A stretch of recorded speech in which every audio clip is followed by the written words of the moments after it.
Hi, I'm Tony, and today we are going to take this project and turn it into a three-dimensional D8. Make sure that your piece is already like this before you start watching the video.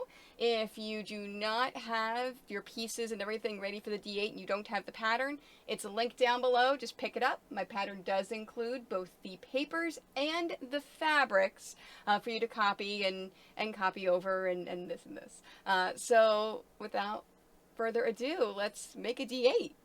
Now in the instructions, it's laid out just like this, and how this is going to go together. And this one is another, it's still pretty easy to figure out how it's going to go. You just kind of fold it all in together and it flips over and you see it's going to be a D8 whenever it's finished.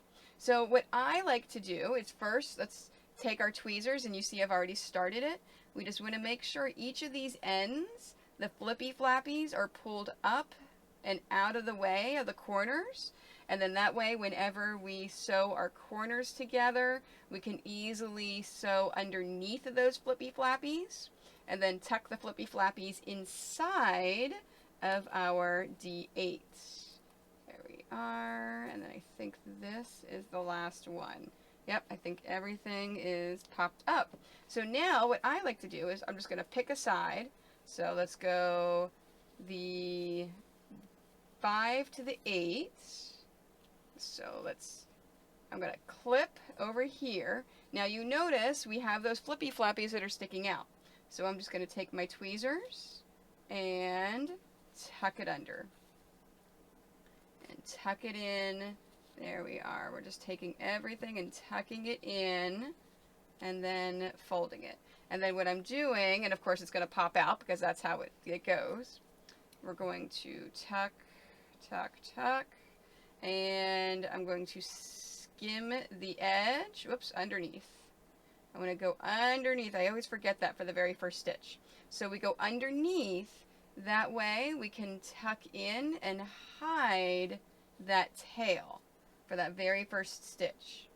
And then when we're stitching this, we want to slide. See how I am just catching the end? I am not sewing through that flippy flappy. And then over to the other side. And then pulling it closed. And then we're doing that a few times. And then that will help hide those flippy flappies in there, because I'm not sewing them into the project. There we are. Let me get that a little tighter. Perfect. And then the next one, and there.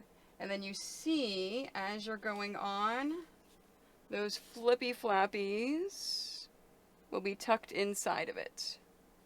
So in this case, if you didn't like the way that that's sitting, you could even try to get a little bit more tightness on there. Personally, I think it's fine. You know, that's not going to cause any issues. Let me tuck it just a touch more and make it tighter. There we go. Now that's nice. So I think that's good for me. I'm happy with that. If you're not happy with it, you can constantly work on it in order to get it in there. But honestly, no one's going to be looking at these corners. That's not going to be the focus of this dice. It's just going to be on the edges. Now, I do have a piece of stray little bit of fabric, so I can just pop that off. And I don't have to worry about that. So make sure that you clean it up as you go along. So what I'm going to be doing is I'm sewing all the way to the edge. When I get to the top right here, I'm actually going to pop this one over here and then come back down this side. So then over here, I can then start this side here, going here to here, and then here down to here. So I'm going to sew a couple of the edges, and then I'm going to go all the way until I have just a single side open. So I'm going to sew this up, and then I'll come back and I'll show you what to do when you've got that little single side open right there. Or maybe if I come to a place where I think it's important for you to see, I'll stop and show you that. Now I did say that I would come back and show you if there was something else I needed to show you. Alright, so here's my hole, right? but I finished sewing down here. If I were to cut it there and then start and end there, it's going to be a little tricky getting it started once I get this stuffed in. So what I'm going to do is I'm actually going to backtrack with large stitches all the way back to the center. There we go. And it just makes it easier for me to go from that end. And of course, because I've chosen thread that matches what I'm doing, oops, I've got them caught on the corner. There we go. Because I've picked thread that's matching what I'm doing, it actually just blends right on in there. It keeps getting caught on that corner, just like that. Now, once I get to the end, I'm going to knot it off like I normally do at my junctions. And then that way I don't have to worry about this loosening up as I'm stuffing it. So if you don't remember how to knot it off, you just put it through your hole that you've made twice in the same area. So there's one, and I'm putting it through those same holes and putting it through that hole. There's two. All right, so now we're going to stuff this. So the first thing I'm going to do is I'm going to take it and I'm going to make sure that I take all of these flippy flappies, and I'm going to kind of try to train them under. They're not going to quite stay perfectly, but I want to train them in there as much as I can to make it easier later for me. So then I'm just going to take my polyfill and shove it on in there. Oh, and I've lost my needle, but that's okay. So we're just going to take our polyfill and just put it in there until I think it is at a good size. So what do I think? Is that, you know what? I'm going to do a little bit more. Just a little more. There we are. I think that is a nice size. And go over top, making very careful that I don't actually sew any of the flippy flappies so that it helps sew it closed. There we are. Got that. And then the next one. Oops.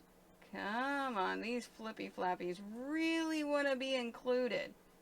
But you know what? They are included. They just got to stay on the inside so we don't see them. They have a background roll, right? There we are. And then you can see I've got those flippy flappies in there.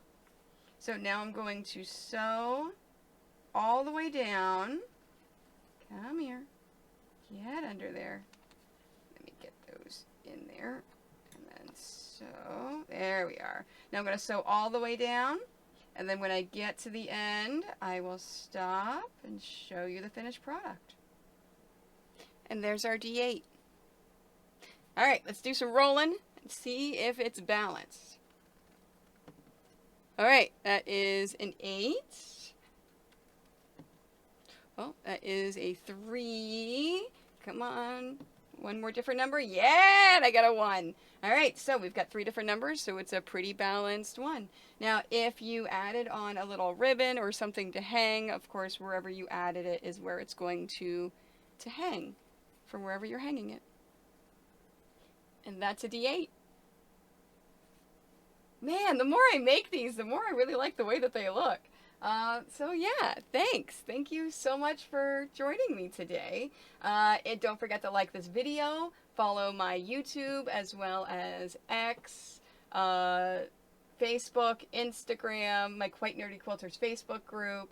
I stream live on Twitch, so if you want to hang out with me while I'm streaming or see me in person, I put my schedule up on Mondays, so you know where I'm going to be that week. Thank you.